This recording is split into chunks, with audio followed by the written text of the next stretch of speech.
Hello, everyone, and welcome. We are delighted to have you all here today. This is a dedicated information session to talk all about South Korea, a deep dive into the energy industry. This is an incredible short-term faculty-led summer program that's part of our suite of Brown Global Summer programs. It's one of four programs that we're offering this summer.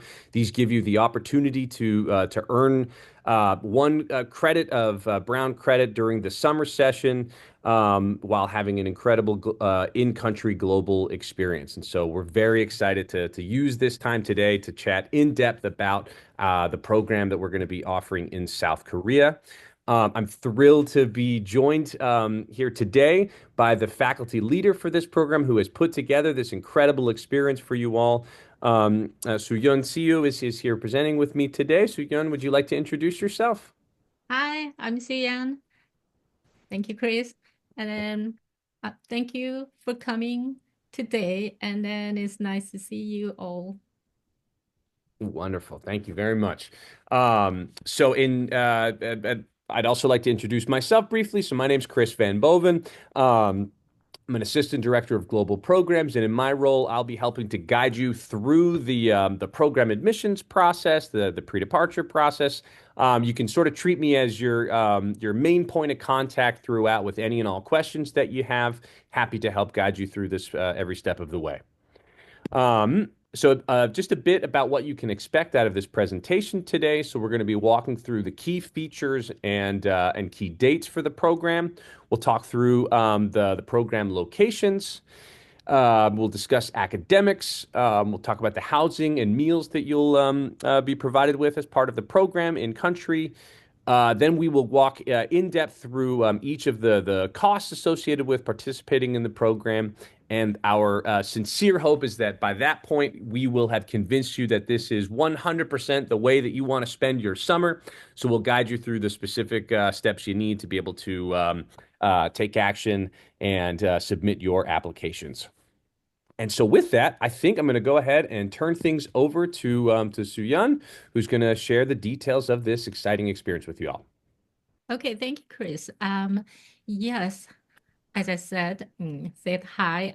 Really nice to see you today. And then I'm really looking forward to seeing you again in June, all of you.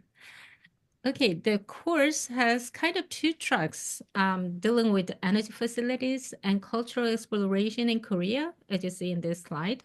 And then this is about 5 week program, including 10 days of visiting the country.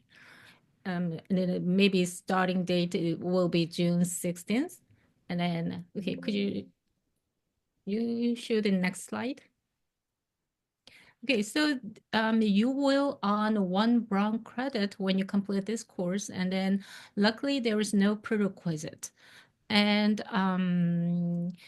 you don't even know Korean because we'll cover some basic Korean words in the course. So the course will be online asynchronous class, and then I'm designing the course with so-called gamification to make the coursework more fun. So please look forward it. And then we have 2 week pre-travel coursework and then one post-travel coursework, and in between we have 10 days in country visiting the Korea program. Okay, the next slide, please. And so for the pre-travel coursework, we'll cover some energy topics such as the history of the Korean energy, and then maybe the how the Korean energy system has developed, or the difference between the US and Korean energy system, or how the Korea is implementing renewable energy system, and so on and so forth. And then also some Korean culture and language as well. And then the next slide, the second part is the visiting program. So far, we are definitely visiting the nuclear power plant and a solar energy center in Korea for sure. And then we're working on other energy related industries such as Doosan Enerbility and SK Hynix. So, and yes, the next one. The Okay, the visiting trip will be mostly done during the weekdays, and then during the on the weekends we'll cover. Okay, what is it? Yeah, we'll cover the Seoul's. What is it? Yeah, we'll cover Seoul's various places, such as palaces and traditional folk streets or shopping streets, and so on, and whatever you want to see or what you want to do, kind of things. And then, so this is all the very good, wonderful images of Korea that we may visit in Korea. Okay, and the next slide. Yes, and as a last step, we'll wrap it up of our course by doing the final presentation. So you can collect all the materials you get in Korea and then organize them. And with your knowledge and experience and reflection during this course, during the visit, then you write a report and present it in front of your classmates. And then, if it's possible, then I'm thinking of a reunion night when the fall semester starts, and we can meet in person and celebrate this course if it's possible. That is my hope. Okay, okay, and then let's go to the assignment and content, assessment. So since this is the online course, I strongly recommend to motivate yourself to participate to every activity, to upload the written assignments, report summary, to participating to discussion board as well. And then attendance is for mainly for the trips, since this visiting trip is the crucial point in the course, so we don't want you to miss any of this site. So attending to visit all the sites is mandatory unless you're in an emergency situation. So during this trip, we'll have a wrap-up time every day after the visit, and then we're sharing your experience or thoughts and takeaway for the day. And then you may also upload your pictures or activities in your personal social media, or I'm thinking of creating an Instagram account for this course so you can share your photos and activities to the to the Instagram account to share with your friends, family, and classmates as well. And then cultural exploration. Before you go to Korea, we'll discuss with all the classmates, and then we're talking about places or things or activities you want to do in Korea, and then with the reason, and then you can list up them. Then we'll divide you into groups, for several groups who have similar interess. And then when you go to Korea, then you may meet some local Korean students to help you and guide you in as a group. So that is the cultural exploration. And then final project, yeah, that'll be the last assignment. And of course, you may write a paper and present it in front of the classmate, but you can be more creative. So for example, in my suggestion, you may create a video about the course, or you may write and send an article for the course to the newspapers. You can write them as well. Or you may write a research paper for presenting the conference, energy conference. And then you may write a research paper based on the materials you learned in this course. So, and then you may present the energy related conferences like this. So that is how I'm thinking of in this course. Okay. Wonderful. Thank you so much, Suyan. I really, really appreciate it. So again, you can see you've got an incredibly exciting experience awaiting you. And one of the things that I personally, as I've seen drafts of the itinerary, is just how much territory the program is planning to cover in a short period of time. So in the 10-day stretch, there's a number of cities that you're going to have the opportunity to visit.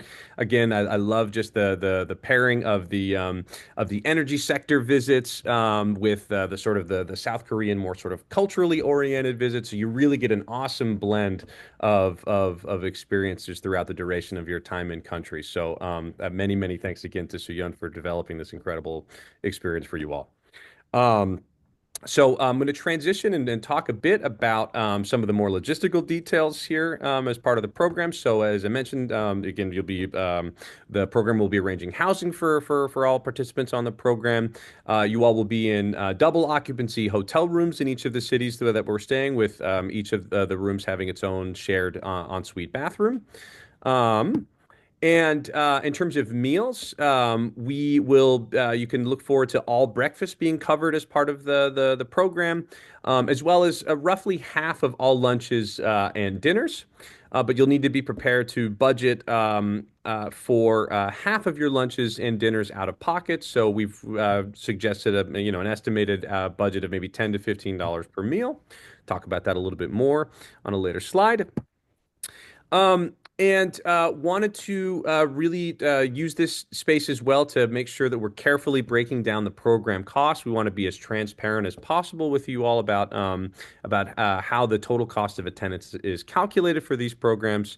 And so you've got essentially two categories of fees. There are first fees that are paid directly to Brown University, and then you have expenses that you can expect to pay out of pocket. And those two categories of fees combined bring you to the total cost of attendance for the program. And so, just to kind of break things down further, beginning here with the fees paid to Brown, these consist of the summer session tuition fee and the global housing meal and activity fee. I'll talk in more detail about what each of those fees means on an upcoming slide. But I just want to highlight here quickly that for this first category of fees, those paid directly to Brown universities, these are fees for which Brown students may be eligible to receive financial aid support from the Office of Financial Aid. And so I just wanted to again highlight that quickly here as we again work through each of these. Then as you've got expenses that you can anticipate needing to pay out of pocket. So these are fees for which there will not be any financial aid available. So you'll need to make sure that you're budgeting and saving accordingly. You can also, and we'd actually recommend and encourage you all to pursue external scholarships that are available out there for supporting these types of experiences. And you also have the potential to take out loans in consultation with the Office of Financial Aid. And I have some slides on upcoming that will sort of go into a little greater detail on that. But again, just in terms of highlighting these expenses paid out of pocket, the most significant of these is going to be your airfare. So your round trip flight from your home, wherever that happens to be, wherever you're spending the summer, to the program destination in South Korea. As we've mentioned, some proportion of the meals in country will be your responsibility. Your passport and any visa fees required will be your responsibility. Books and course materials, though, as I've seen, we have an asterisk here because there's a program. If you receive a university scholarship at Brown, the BCMS program will provide financial support to cover most, if not all, of your books and course materials. International cell phone service. So this is something that we require all participants on Brown Global Summer programs to be able to have, and that is the ability to make and receive phone calls in country. It's a safety and security measure. Um, and lastly, spending money. We want to make sure that you have a little bit of money on hand, both for the purposes of buying souvenirs, that sort of thing, and also just sort of emergency money on hand should you need it. Um, just to break things down a bit further in terms of the fees paid to Brown. So as I mentioned, the first fee within this is the summer session tuition fee, and this pays for 1 credit of Brown tuition, and it's the same for all of the Brown Global Summer programs, and it's the amount that's listed here. And then, in addition, there is the Global Housing Meal and Activity Fee, which, exactly as it sounds, is designed to cover your in-country housing, the activities that are organized as part of the program, and then the whatever meals are provided for you as part of that program. This particular fee varies by program, and for the program in South Korea, that fee is going to be $3,500.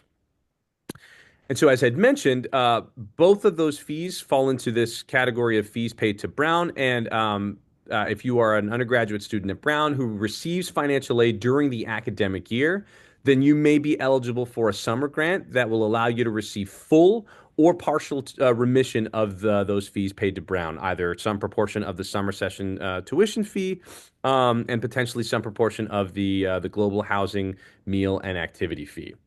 We've worked really closely with the Office of Financial Aid to make sure that that you'll be contacted with the specific details for your eligibility in particular in late February, early March. So we've designed that to where we're going to be making our admissions decision. So we'd make you an offer to participate on the program to join us in South Korea.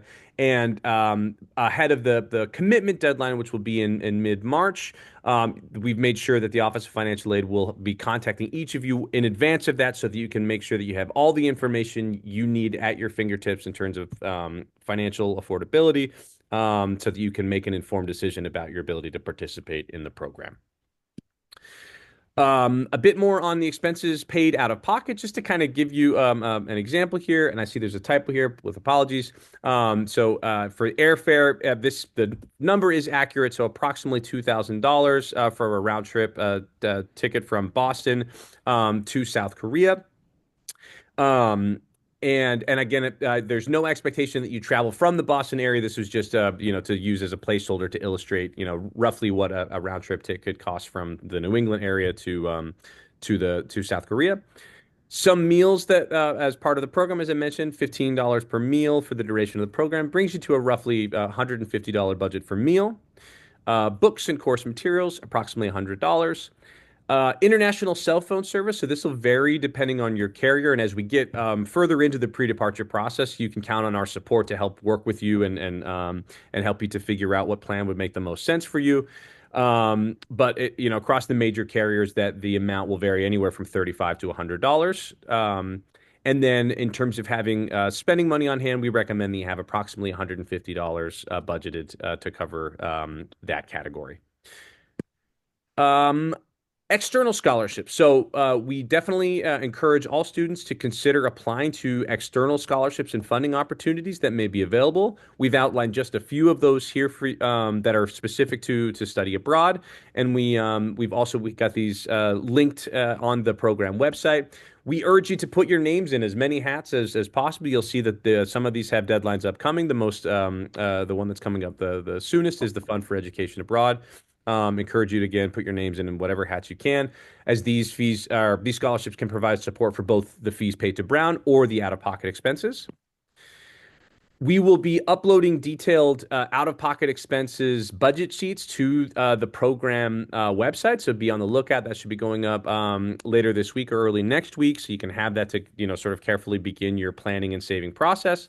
The Office of Financial Aid has advised us to have students try to make sure that you've submitted all required documents for the 2025-2026 academic year in order for your summer grants to post to your account. And the Office of Financial Aid has also advised that you can consider taking out loans to support your summer program costs. An important detail here, though, is that technically students are not able to take out loans during the summer months for the global summer programs because you're not considered to be at halftime enrollment. That said, there is a workaround, and that's that you can consider borrowing loans during the spring 2025 semester to assist with the summer 2025 costs. And so the final deadline for taking out loans during the spring semester is typically 2 weeks prior to the end of the spring semester. Though if you're considering using these loan funds to support some of the bigger sort of upfront costs, say flights, for instance, then you can work with the Office of Financial Aid to see about applying as early as sort of late February, early March. And again, the Office of Financial Aid has made clear that they're happy to offer any guidance to students who are interested in learning more about any forms of aid available to support your programs. Um, Terrific. So now we're moving into the stretch where we're talking about the final, sort of next steps that you need to take to make this a reality for you. A bit on eligibility. We are really sort of passionate about making these programs available to the widest swath of the undergraduate population as possible. So there are no prerequisites for this program. We invite students from all class years to apply to the programs, though I do have the asterisk here to make clear that for seniors, it's only those who will not yet have graduated by summer 2025 that are eligible to participate. So, unfortunately, if you are planning to graduate in May 2025, since you will no longer be an enrolled undergraduate student during the summer, you would not be eligible to participate. However, if you are a senior who has plans to graduate in fall 2025, then you would be welcome to apply. Um, we especially recommend that first years take advantage of these opportunities. This is an excellent opportunity if you've never had an overseas, sort of study abroad type of experience. This is a great way to get your feet wet with a really nice structured program, and then sort of get the travel bug, and then ultimately, take that passion into your sophomore year, where you'll then apply and get yourself overseas for a semester or for an academic year. Um, and the last note here is that undergraduate students from all concentrations are welcome and encouraged to apply, including those who are undeclared. And so that's an important distinction from semester and academic year study abroad. And for the Brown Global Summer Programs, you do not have to have declared a major in order to participate on these programs. We have designed the application process to be as quick and painless as possible. There is a short background information form and three short response questions designed to help us learn a little bit more about you and why you're interested in participating in these programs. Applications are reviewed on a rolling basis, so we urge you to submit your applications as soon as possible. In terms of deadlines, we have our first important upcoming deadline, and that's the preferred application deadline this Saturday, February 1st. Applications that are received by that date will be given priority, though we will, in principle, be accepting and reviewing applications through March 1st as our final application deadline. Application links are available directly on the individual program web pages. You can also just browse on the Study Abroad application portal for Brown. You can search by term or by program name. And if you have any questions at all as you work your way through the application process and beyond, you can consider me personally as your main point of contact. I keep advising hours, so if you'd prefer to chat about something, in real time, happy to meet with you either via Zoom or in person here in my office at a time that would work best for you. And so that brings us to the end of the formal part of the presentation. So I figure what we'll do now is we'll stop the recording and we'll go ahead and open things up to an open-ended Q&A.